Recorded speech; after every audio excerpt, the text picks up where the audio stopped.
बड़ी बात कह दी कि हो सकता है कि आरजेडी के किसी गुंडे का हाथ हो, ये साजिश भी हो सकता है। क्या बड़ी बात है? क्या बड़ी बात है इसमें? हाँ, इसमें क्या बड़ी कंचन, बात छोटा है? सा रिएक्शन, फिर ए.के. वाजपेयी जी, उनके पास जाऊंगा मैं। जी, बहुत बहुत शुक्रिया। ये कह रहे हैं आरजेडी के, पहली बात तो शहाबुद्दीन जी का नाम इन्होंने लिया। पार्टी के हमारे स्थापना दिवस थी और उस स्थापना दिवस के टाइम पर हमारे जितने भी पुराने नेता थे जिनकी डेथ हो चुकी है, सबके अमर रहे के नारे लगे। अगर अमर रहे के नारे लगाना कोई क्राइम है तो आपसे रिक्वेस्ट है कि आप जाइए एफआईआर कर दीजिए। ये आपसे बीजेपी के प्रवक्ता से रिक्वेस्ट है कि जाइए एफआईआर कर दीजिए। दूसरे, आप सरकार में बैठे हैं साहब, आपके पास पूरा पुलिस प्रशासन है, खुफिया भी होगा, सब कुछ होगा, और आपके सरकार में रहते हुए विपक्ष के लोग आपके खिलाफ साजिश कर ले रहे हैं और आप फेल हो जा रहे हैं और गुंडागर्दी हो जा रही है, हर रोज हत्या हो जा रही है।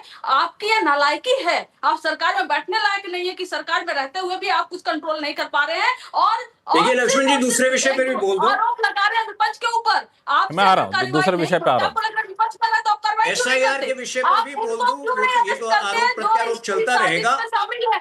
नहीं, तुहिन सिन्हा जी, अगर आपको लगता है साजिश है तो आप उन पे कार्रवाई क्यों नहीं करते? आप कितने को हो सकता है, क्या बड़ी बात है? एफआईआर की है, आप कितने को जेल में भेजे? मैंने तो कहा, कंचन जी, आपने लॉ एंड ऑर्डर आपके जोश में, आपके हाथ में नहीं है। Law and Kanchan ji, order आपने आपके जोश हाथ में नहीं है। सरकार सुनिए कंचन जी, अब आप सुनिए। कंचन जी, आपने जोश में मेरी पूरी बात नहीं सुनी। आपने जोश में पूरी बात नहीं सुनी मेरी। मैंने कहा सरकार का, राज्य सरकार का ये दायित्व है कि अपराधियों को जल्द से जल्द पकड़ा जाए, लेकिन हो सकता है, क्या बड़ी बात, हमने देखा है आरजेडी का इतिहास देखा है, हमने देखा है कि आज भी ऐसा करते हैं, बीच में जरा इनको एलजेपी के प्रवक्ता ए.के. वाजपेयी जी, इनको मैं लाता हूं, क्योंकि ये इस तरह से हम लोग बहस करेंगे तो बड़ी लंबी बहस चली, कोई नतीजा तक नहीं निकलेगा। ए.के. वाजपेयी जी, हम लोगों ने अभी इस जो बढ़ते अपराध के मामले पे चिराग पासवान का बयान सुना, और चिराग पासवान का ये बयान आना और साथ में ये भी कहना कि हम सभी 243 सीटों पर चुनाव लड़ने के लिए तैयार रहिए, सभी कार्यकर्ता चुनाव लड़ने के लिए तैयार रहिए, दोनों को जोड़कर देखा जाए तो क्या माना जाए कि पिछले चुनाव जैसे ही रणनीति कुछ अपनाई जा रही है एलजेपी की तरफ से? नहीं, ऐसा नहीं है। देखिए, अपराध कहीं भी बढ़े और हत्याएं कहीं भी हों तो चिंता का, गंभीर चिंता का विषय तो है ही। ये थोड़ी है कि हम अलायंस पार्टनर है तो सब चीज़ों को सही कहेंगे, गलत को गलत कहेंगे। ये सरकार को भी चिंता है, और नीरज बाबू ने अभी सही कहा कि बक्से नहीं जाएंगे। और ये भी ठीक बात है कि क्या सरकार की मंशा किसी को बचाने की है या पहले कभी बचाया गया है? ये लालू राज में ही हुआ करता था, ये भी रिकॉर्ड की बात है। जंगल राज जो हम लोग कहते हैं और हाईकोर्ट ने जो कहा है वैसे ही थोड़ी कहा है, ये घटनाओं की वजह से कहा था। लेकिन इसके साथ साथ एक और गंभीर चिंता का विषय है कि ये पिछले कुछ महीनों में ही क्यों अपराध की बढ़ता जा रहा है, हत्याएं खास तौर से बढ़ती जा रही हैं। ये भी कोई साजिश का हिस्सा है क्या? इस पर भी सरकार को तहकीकात करवानी होगी, और अगर इस तरह की कोई बात निकलती है तो सरकार को उनके खिलाफ भी एक्शन लेना होगा। ये भी गंभीर विषय है। और जहाँ तक 243 सीट पर लड़ने का सवाल है, 243 सीट का मतलब है कि एनडीए 243 सीट पर लड़ेगा और चिराग पासवान हर सीट पर लड़ेंगे। इसको एक कंबाइंड डिसीजन मान के चलिए। इसका मतलब ये है कि हम लोग कटिबद्ध हैं कि हर तरीके से 2025 में 225 सीट एक मुट्ठी के तहत जीत कर आएंगे, और उसके लिए काम कर रहे हैं। आपने ये भी देखा होगा कि बिहार के हर जिले में जाके एनडीए के जो 5 घटक दल हैं उन्होंने जाके ज्वाइंट रैलियां की, ज्वाइंट सभा की, और अब इंडिविजुअल सभाएं शुरू कर दी हैं। तो ये तैयारी है, और क्यों ना तैयारी करेंगे, काम के बल पे हम लोग जा रहे हैं। इसीलिए मैंने कहा कि ये हत्याएं क्यों बढ़ रही हैं अचानक, जब चुनाव की बेला पर हम खड़े हुए हैं तो अचानक से ये बाढ़ सी आ रही है। ये गंभीर विषय है, इसको हमको मसले को सुलझाना भी होगा, और अपराध न हो पाए उसके लिए मुस्तैदी से रोक भी लगवानी होगी। हर मशीनरी को एक तरीके से तत्पर करके, ओवरऑलिंग करके एकदम मुस्तैदी से लगाना होगा। देखिए, बिहार की जनता का सुरक्षा, बिहार का विकास, यही तो हम लोगों का नारा है। जब मोदी जी कहते हैं ना सबका साथ, सबका विकास और सबका प्रयास, तो क्या है? अब बाकी आपने दूसरी जो बात कही, आपने लॉ एंड ऑर्डर भी उसी में आता है। इसीलिए चिराग बाबू ने ये बात कही कि ये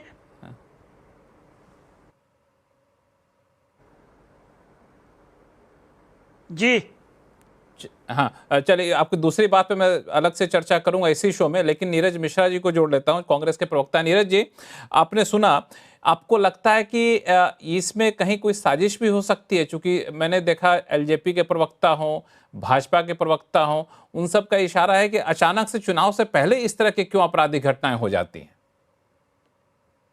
लक्ष्मण जी, मैं भी ये बात सुनकर बहुत हैरान हूं कि सत्ता पक्ष के जो तीनों प्रवक्ता यहाँ बैठे हैं वो एक कॉन्स्पिरेसी थ्योरी आपके चैनल पर दे रहे हैं, बजाय इसके कि वो ये बात कहते कि क्यों पिछले 11, 12, 13 साल से हर साल लगभग 12% के दर से एफआईआर का रेट्स बढ़ रहा है बिहार के अंदर।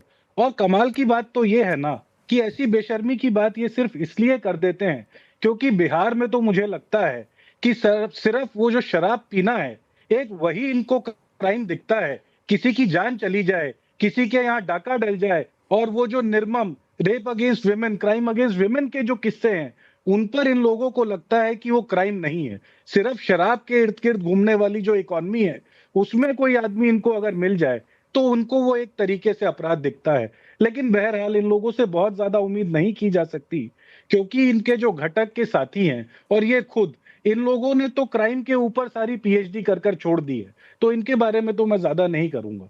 लेकिन मैं एक चीज और भी सोच रहा था, जब आपने जेडीयू के प्रवक्ता से इन क्राइम के बारे में पूछा तो मुझे ये समझ नहीं आया कि वो एक आम प्रवक्ता के तौर पर तो यहाँ नहीं है, वो सत्ता पक्ष के प्रवक्ता हैं, और जितना मुझे याद है जनप्रतिनिधि भी थे। और उनका ये रवैया कि पिछली सरकारों में ऐसा हुआ और आज इस सरकार में ऐसा हो रहा है, तो इसमें कोई फर्क नहीं है, आपको शर्म आनी चाहिए। हम लोग जिस सरकार की बात कर रहे हैं, आज टेक्नोलॉजी के युग की सरकार है, आज फोरेंसिक इन्वेस्टिगेशन की सरकारें हैं, और इन सरकारों के अंदर अगर आप कोई उस रूल ऑफ लॉ को इंप्लीमेंट नहीं करा पाते तो ये आपकी सबसे बड़ी नाकामी है। आपकी नाकामियों के किस्से यहाँ पर सुनाने जाएंगे तो हो सकता है शो खत्म हो जाए, क्योंकि आपने जो इंफ्रास्ट्रक्चर करप्शन किया, आपने जो मॉरल करप्शन किया, आपने जो क्रिमिनल करप्शन किया, उन सारे करप्शन के चिट्ठों के साथ हो सकता है लक्ष्मण जी आपको ये शो 2-4 घंटे और चलाना हो। बहरहाल लक्ष्मण जी देखिए, हम तो सिर्फ ये कहेंगे कि आज ऐसा करता बिहार हूं, को नीरज जी कोई जवाब देना चाहते हैं आपको, एक बार सुन लेते हैं, फिर मैं आगे बहस को जारी रखूं। नीरज जी, भाषाई मर्यादा रखे कांग्रेस के प्रवक्ता, शर्म होगा। किस बात के लिए शर्म? 420 के आरोपी से आप गठबंधन करिए, शर्म हमको हो। कन्विक्टेड आदमी के दरवाजे पर जाकर के दस्तक आप दीजिए, शर्म हमको हो। शर्म हमको होना चाहिए। कांग्रेस का संविधान फाड़ दीजिए। कांग्रेस के प्राइमरी मुझे मेंबरशिप जवाब पे देने लिखा दीजिए। हुआ है, रुकिए, कि नशा का सेवन नहीं करना है। विधायक दल के नेता को पूछिए क्यों समर्थन किया था सदन के अंदर शराबबंदी का, क्यों समर्थन किया था? अगर शराबबंदी गलत थी और आपको सुनने में गड़बड़ी हुई, आप नहीं सुन पाए। 90 से 2005 में नहीं बोलता हूं, मैं बोलता हूं कि जब 33 महीना आप सरकार में थे, नौकरी लेने का श्रेय लेते हैं ना, देने का, नौकरी देने का श्रेय लेते हैं कि नहीं? कि हम नौकरी दिए, हम आए तब नौकरी मिला, तो उस समय का अपराध हुआ तो आप ही जिम्मेदार हैं, गुनाहगार हैं, ये माना जाएगा? अरे भाई, कंबाइंड रूप से आपको ये तय करना पड़ेगा कि रेस्पॉन्सिबिलिटी कलेक्टिव होता है। ऐसा नहीं कि मिनिस्ट्री का अलग अलग है तो नौकरी का यश हम लेंगे। जो नौकरी का चीफ मिनिस्टर को यश लेने का अधिकार नहीं है, वो उस head of the council of minister, उनको कोई अधिकार नहीं है। हमने यह कहा कि जब होगा नहीं, अभी राष्ट्रीय जनता दल के प्रवक्ता ने क्या कहा, शहाबुद्दीन जी, अब बताइए, मेरा जहां घर है ना, वो अपराध का ट्रांसफार्मर रहा है। 149 मर्डर हमारे गांव में हुआ है।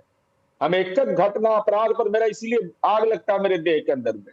रितलाल यादव जी हो जाएंगे, सुभाष यादव जी हो जाएंगे, अनंत सिंह जी हो जाएंगे। ये क्या है? रोल मॉडल है क्या? समाज के रोल मॉडल है ये लोग। नीरज जी 15 सेकंड में जवाब दीजिए, फिर मैं हर्षवर्धन जी के पास जाऊंगा। देखिए नीरज जी 15 सेकंड में जवाब दीजिए।